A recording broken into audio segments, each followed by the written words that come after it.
मैं वो हकाइक भी आपके सामने रखूंगा और आपको यह भी बताऊंगा कि पाकिस्तान का मौजूदा लॉकडाउन कब तक चलेगा, कितने पाकिस्तानी कोरोना से मुतासर हो सकते हैं और लॉकडाउन के नतीजे क्या निकलेंगे।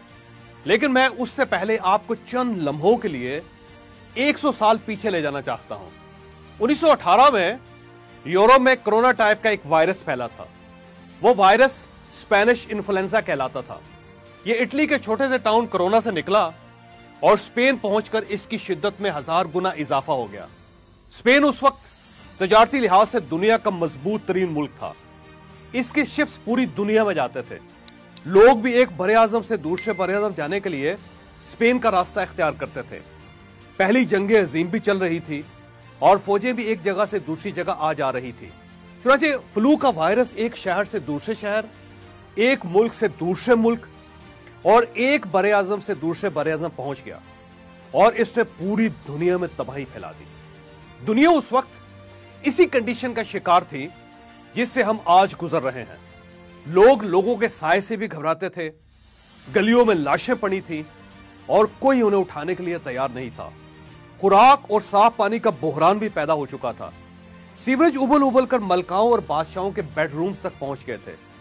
बरतानिया में लंदन के सीवरेज का पानी इनके पार्लियामेंट हाउस तक आ गया था। हाउस ऑफ कॉमन्स के अरकान घर से जूतों का एक फालतू जोड़ा लेकर पार्लियामेंट जाते थे। अमेरिका की हालत सबसे बुरी थी। मुल्क में उस वक्त रियासतों और शहरों को जोड़ने के लिए कोई हाईवे नहीं थी। सिविल एविएशन अभी कमर्शियल नहीं हुई थी, लिहाजा हवाई जहाजों के जरिए भी मुल्क पूरी तरह नहीं जुड़ा था।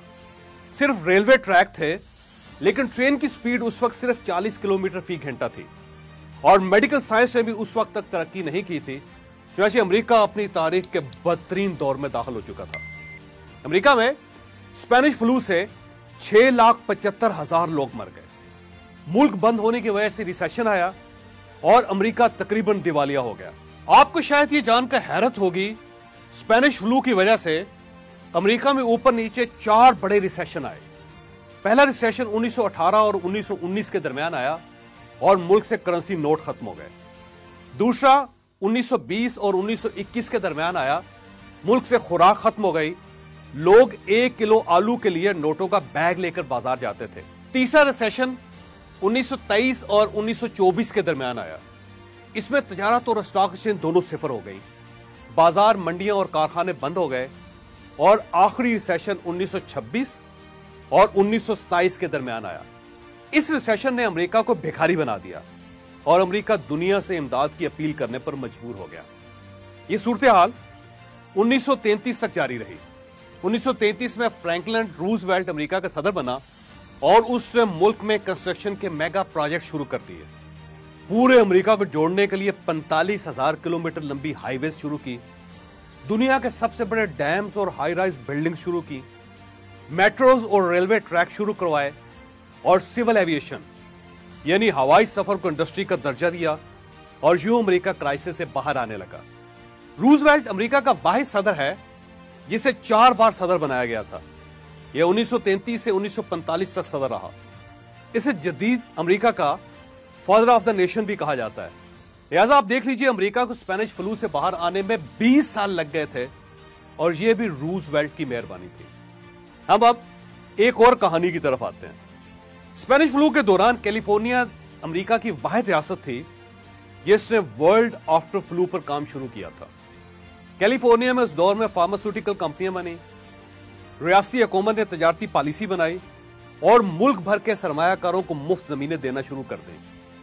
पूरी दुनिया के हुनरमंदों को दावत दी कि आप कैलिफोर्निया आ जाएं और इन्हें बेशुमार मुफ्त सहूलतें देना शुरू कर दें। फिल्म इंडस्ट्री को दुनिया की सबसे बड़ी एंटरटेनमेंट इंडस्ट्री बनाने का मंसूबा बनाया। असलहा साजी की फैक्ट्रियां लगाई, जहाजों के कारखाने बना दिए और टूरिज्म को इंडस्ट्री बनाने का फैसला कर लिया। कैलिफोर्निया 1920 से 1930 तक 10 साल यह काम करती रही और आप यह जानकर हैरान रह जाएंगे, यूं ही अमेरिका रिसेशन से निकला, स्पेनिश फ्लू खत्म हुआ, कैलिफोर्निया दुनिया की सबसे बड़ी इकोनॉमी बनकर उभरने लगी। यह इस वक्त भी दुनिया की 5वीं बड़ी इकोनॉमी है, यानी अमेरिका की अकेली एक रियासत रेवेन्यू में दुनिया में 5वें नंबर पर है। दुनिया में सबसे ज्यादा बिलियनर्स भी इस वक्त कैलिफोर्निया में। कैलिफोर्निया में 162 बिलियनर्स हैं। दुनिया में इस वक्त 100 बड़ी कंपनियां रूल कर रही हैं। ये सब कैलिफोर्निया से ताल्लुक रखती हैं। अब वॉल्ट डिज्नी से लेकर Google, Microsoft, Apple, chevron, gap और मैकडॉनल्ड तक किसी बड़ी कंपनी पर उंगली रख लें, ये कैलिफोर्निया के निकलेगी और इसकी बेस स्पेनिश फ्लू में होगी। कैलिफोर्निया के 162 बिलियनर्स भी वो लोग हैं जिनके वालिदैन स्पेनिश फ्लू के दौरान कैलिफोर्निया आए थे या उन्होंने वर्ल्ड आफ्टर फ्लू प्रोग्राम के दौरान काम शुरू किया था।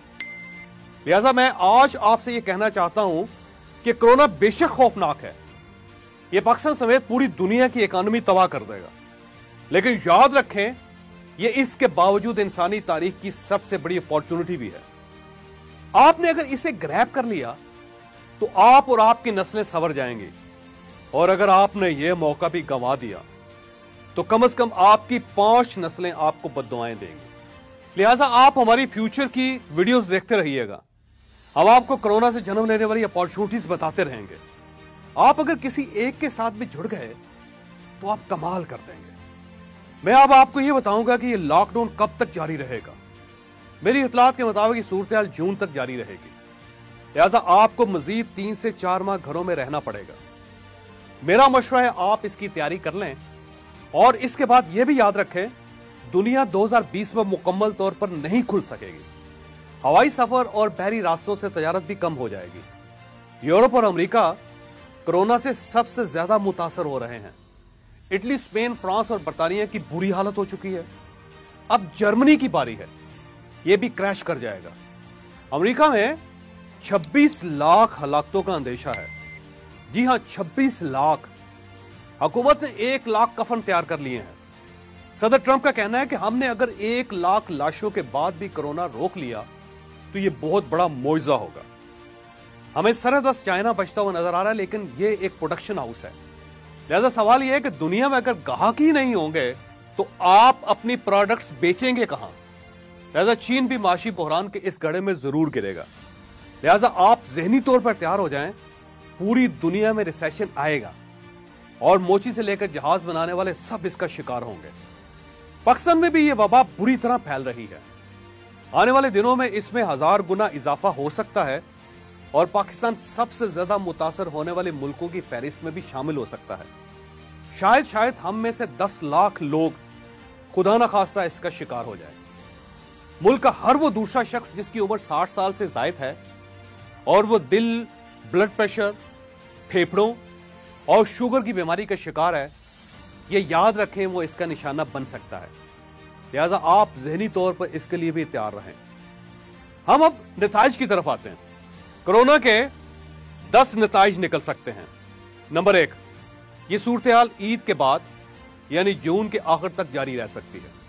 नंबर 2, शायद हमारी आधी आबादी इसका शिकार हो जाए और लाखों की तादाद में बुजुर्ग इसका निशाना बन जाए। नंबर 3, कारोबार में शदीद मंदी आएगी। पाकिस्तान के 1 करोड़ 80 लाख लोग बेरोजगार होंगे। लिहाजा हम सबके लाइफस्टाइल को धचका लगेगा। नंबर 4, हमें शायद 4-5 साल तक इंतहाई कम मुआवजे पर काम करना पड़े। आप इसके लिए भी तैयार रहें। नंबर 5, बच्चों का यह तालीमी साल जाया होने का मुकम्मल तौर पर अंदेशा है। बच्चे और वालिदैन इसके लिए भी तैयार रहें। नंबर 6, खुराक का शदीद बहरान भी आएगा। लिहाजा आप अभी से फूड मैनेजमेंट शुरू कर दें। घर में एक दिन के लिए 1 सालन पकाना शुरू कर दें। रोटियां 2 से 1 और 1 से आधी कर लें और स्वीट डिशेस मुकम्मल तौर पर बंद कर दें। नंबर 7, घर में मौजूद बुजुर्गों की खसूसी हिफाजत करें। इन्हें आइसोलेशन में डाल दें। इनके लिए बाहर ज्यादा खतरात हैं, इन्हें अंदर रखें। नंबर 8, खुद को डिप्रेशन से बचाना शुरू कर दें। एक्सरसाइज करें, योगा करें, आने वाले दिन डिप्रेशन लेकर आएंगे। नंबर 9, अभी से पूरे घर को काम करने पर राजी कर लें। अब अगर पूरा खानदान काम नहीं करेगा तो फ्यूचर में गाड़ी नहीं चल सकेगी।